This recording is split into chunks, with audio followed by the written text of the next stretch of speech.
بزرگان محترم، ما سوچ مونا دستاسو پوڑان دی در رمضان المبارک فضائل او د دې رحمتونه برکتونه انوارات فیوزات سوچ مونا دستاسو در وړاندې بیانېږي.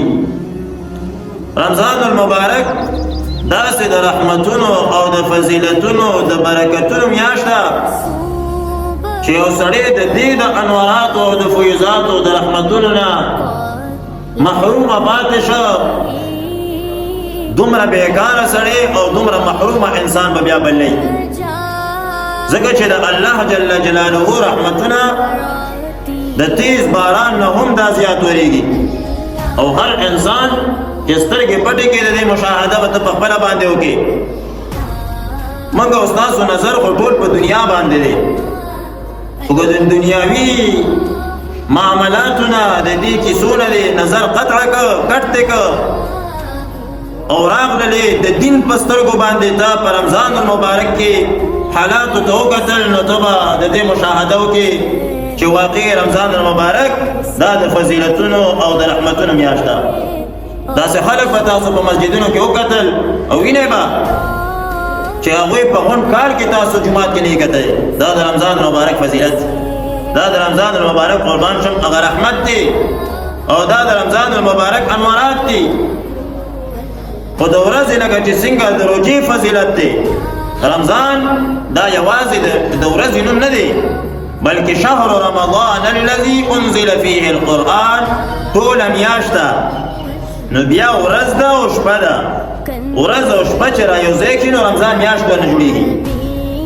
نو ورځې د عبادت د رمضان کې قربان شمه دا روژه ده، روژه لوی فضیلت دی، ثواب لري.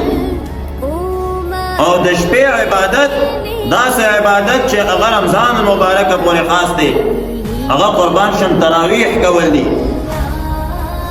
او د قرنګي د رمضان المبارک کې وتر منځ په جمع باندې کول دي.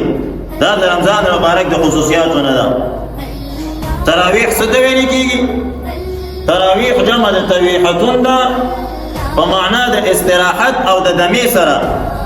انسان دمه کوي که نه، څلور رکعته لمونځ وشي هغې پسې څه مختصر شان ذکر اذکار پکې خلک کوي نو مختصر شان دمه کوي. نو بیا دقې د وجې نه دې ټولو تراویحو ته تراویح ویل کېږي. یو زبردسته وجه دا هم ده چې دا لمونځ د انسان دپاره د آخرت د لوی راحت ذریعه ده. نو چې دا لمونځ د راحت ذریعه شوه دقې د وجې نه ورته تراویح ویل کېږي. او په اصطلاح کې څه ته ویل کېږي؟ شل رکعته لمونځ په لسو سلامونو باندې ادا کول دقې ته قربان شمه څه ویل کېږي؟ تراویح ورته ویل کېږي. عموما زموږ او تاسو په مساجدو کې د ماسخوتن لمونځ نه بعد چې دا کم لمونځ کېږي بس دقه دا تراویح دي.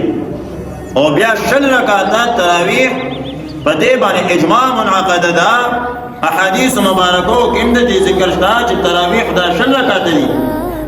په بخاري شریف کې د بیبي عایشې نه روایت دی، هغه بیان فرمایي چې رسول الله مبارک یو شپه راووته، خلکو ته یې لمونځ وکړه. صحابه کرام خو د دین دغې خلک وو، نو چې هغوی خو خپل منځ کې یو بل ته حال وایي چې رسول الله مبارک خو ناشنا لمونځ وکړه. نو نور خلک ورسره راجمع شول. په دویمه شپه باندې بیا لمونځ وکړه، په درېیمه شپه باندې جومات ډک شو، په څلورمه شپه باندې دومره خلک راغلل چې جومات کې نه ځایېدل. رسول الله مبارک چې د دوی شوق وکته نو رو نه وته. صحابه کرامو ټوخي وکړل، اواز چا کولی نه شو. رسول الله مبارک چې سحر لمانځه ته راووته نو صحابه کرامو ته ویل چې د ستاسو راتلل په ما باندې څه پټ نه وو، خو چې ما د ستاسو شوق او ذوق وکته نو ما وی هسې نه چې په تاسو باندې دا فرض نه شي او چې در باندې فرض شي نو ما وی بیا به درته ګرانه شي. دقې د وجې نه زه راونوتم. نور رسول الله مبارک په خپله درې شپې چې کومه څه کړي تراویح دا کړي. همدغه رنګه حدیث مبارک کې راځي، رسول الله مبارک بیان فرمایي چې الله جل جلاله رمضان المبارک روژه په تاسو باندې فرض کړې ده.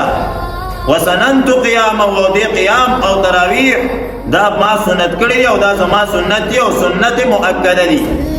رسول الله مبارک د عذر د وجې نه دا پرېښودلې. نور چې کومه ده چې د عذر د وجې نه یو شی پاتې شي نو دې ته معمول بها حکمن ویل کېږي. دا حکمن په دې باندې قربان شم عمل دا جاری دی. اومدې باندې بیا کار همدغه سره روان صحابه کرام په کورونو کې تراویح کول رسول الله مبارک ورته راغنوته ابو بکر صدیق رضی الله عنه دور هغه ټول د جنگونو دور و همدغه څنګه چې څنګه رسول الله مبارک د دنیا نه لاړ نو خلکو د زکات نه انکار وکړ ابو بکر صدیق رضی الله عنه ټول هغه دور خلافت د مقابلو کې تیر شوی دی نو په دغه بنیاد باندې پر خاص انداز دا مقرر نه کړ چې کله بیا د عمر فاروق رضی الله عنه دور راغی نو بیا هغه قربان شوه چې کومه ده اسلام هم مضبوط شو او د فرضیت چې کومه هغه یره وه هغه قربان شوه چې کومه ده ختمه شوله نو په دغه بنیاد باندې چې عمر فاروق رضی الله تعالی جومات ته راووته خلک یې وکتل نو ځان له ټولګي ولاړو او لمونځونه یې کول نو عمر فاروق دا ټول را جمع کړل په ابی بن کعب رضی الله تعالی عنہ باندې او هغه ورته تراویح شروع کړل یو ختم به پکې کوو او قربان شم 60 رکعات تراویح به کول 60 رکعات تراویح او یو ختم د قران شریف دا به پکې کوو همدغه سره روانه و